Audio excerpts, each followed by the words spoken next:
waxaa muuqata inay sii xoogaysanayso faragelinta dowladaha shisheeye ay ku hayaan dalkeena Soomaaliya. waxaa cadaawada Soomaaliya isku biirsanaya dalal isugu jira kuwa muslim ah iyo kuwa aan muslim ahayn. haddaba tusmadan waxaan uga hadlaynaa riyada Sacuudiga uu hormuudka ka yahay ee ku aadan tirtiridda qaran Soomaaliyeed. ma runba mise waa riyo? magacaygu ayaa la Xuseen Cabdi, ku soo dhawow ha noolaato. waxaa muddo dheer socday warar sheegaya in dowladda Sacuudigu ay qayb ka tahay dalalka doonaya in la tirtiro qarannimada Soomaaliya. waxaana Wikileaks oo ah website soo bandhiga wararka sirta ah uu horay u daabacay in dowladda Sacuudigu ay qayb ka tahay dalalka noocaas ah, isla markaana ay jirto sir sheegaysa in dowladda Sacuudigu ay ku kaalmaynayso wadamada dariska ah sida Kenya iyo Ethiopia inay kala qaybsadaan Soomaaliya.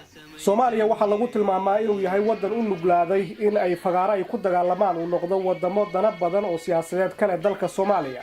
xog sir ah oo laga helay safaaradda Sacuudigu ku leeyahay wadanka Djibouti ayaa muujinaysa qorshe ku aadan sida la doonayo mustaqbalka Soomaaliya inuu ku dambeeyo, taasi oo ah in si tartiib Soomaaliya loogu kala qaybiyo wadamada dariska ah, gaar ahaan Ethiopia iyo Kenya. dalalka Kenya iyo Ethiopia ayaa ugu dambeyn laba u qaadan doona 4 deegaan oo loo qaybinayo Soomaaliya. waxaa qayb ahaan dal walba ku soo beegmaya dhul ka badan 300,000 square kilometer iyo sidoo kale dad ka badan ilaa 5 milyan oo qof oo Soomaali ah. dalalka Ethiopia iyo Kenya ayaa warbixinta lagu sheegay inay gudaha Soomaaliya galiyeen kumanaan ciidan ah oo si sharci darro ah iyagoo ogolaansho haysana u galay gudaha Soomaaliya. waxaa markii dambe markay awoodi waayeen dhaqaalaha faraha badan ee ciidamada uga baxa ay ku qasbeen dowladda Soomaaliya, gaar ahaan madaxweynaha Soomaaliya Xasan Sheekh Maxamuud, inuu kala qayb qaato sidii ay uga mid noqon lahaayeen ciidamada AMISOM. waxaa halkaasi Ethiopia iyo Kenya ay ka heleen fursad ay ku sii joogi karaan Soomaaliya iyadoo loo biilayo ciidamadooda, isla markaana ay awood u yeeshaan inay dhex galaan ciidamada howlgalka ka wada gudaha Soomaaliya ee AMISOM iyagoo danahooda gaarka ahna fushanaya. I assure you that Ethiopia's defense force will make a difference in AMISOM operation by clearing Al-Shabaab. warbixinta ayaa sheegaysa in la dagaalanka Al-Shabaab aysan ahayn ujeedada ugu muhiimsan ee dalalka dariska ay ka leeyihiin Soomaaliya, laakiin ay wataan qorshe ka gundheer arrintaasi oo u qarsoon, kaasi ugu dambeyn noqon doona inay kala qaataan Soomaaliya. waxaa dowladda Kenya ciidamo ay ka abuurtay maleeshiyad ah deegaanada Jubbooyinka, kuwaasi oo ka amar qaata dowladda Kenya. waxaana sidoo kale ay ku guuleysatay ama ay qorshaysay inay la dagaalanto qabaa'ilka Soomaalida ah ee deegaanadaasi ku badan ee laga yaabo inay ka hor yimaadaan rabitaankeeda.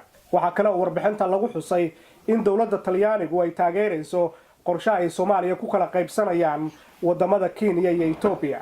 waxaa warbixinta uu daabacay Wikileaks sii xoojinaya markii la arkay fagaaro ay ku wada hadlayeen saraakiil ka socotay sirdoonada Israa'iil iyo Sacuudiga oo caadiyan iska kaashada ammaanka labada wadan. uu halkaasi khudbad ka jeediyay sarkaal sare oo ka tirsanaan jiray ciidamada sirdoonka wadanka Sacuudiga isla markaana madax ka soo noqday, kaasi oo magaciisa la yiraahdo Anwar Cishqi.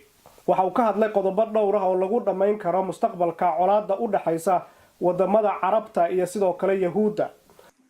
أما حقل أوغادين الواعد في إثيوبيا فسوف يوحد القرن الأفريقي برئاسة إثيوبيا، وسوف يتم بناء جسر بين القرن الأفريقي والجزيرة العربية، هو جسر النور الذي يربط بين مدينة النور في جيبوتي ومدينة النور في اليمن.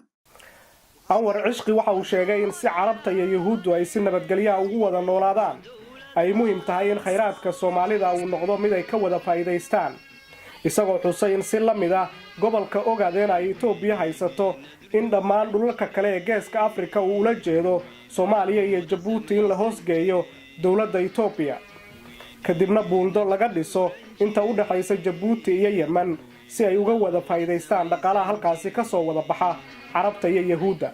hadalka General Anwar al-Cishqi waxa uu si cad u muujinayaa qorshaha ugu dambeeya ay boqortooyada Sacuudigu ka leedahay dagaalka u dhaxeeya Islaamka iyo Yahuudda oo ah mid ugu dambeyn ku eg qadiyad Carbeed.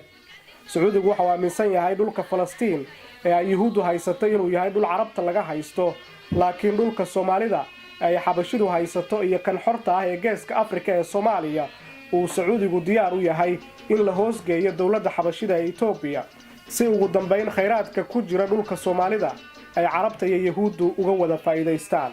waxaa laga yaabaa in dad badan oo Soomaali aysan halis u arkin wararka noocan oo kala, laakiin waxay dhammaantood baraarugi doonaan marka ay ku soo toosaan iyagoo aan dal iyo dad midna gacan lagu haynin. waa Yaalla Xuseen Cabdi oo idin leh Soomaaliya ha noolaato. ودونياني إنينو دولدهانو أيان دونينين وي صومالي دوليسان جيري وي قبيلك كدود جيري وي صومالي دوليسان جيري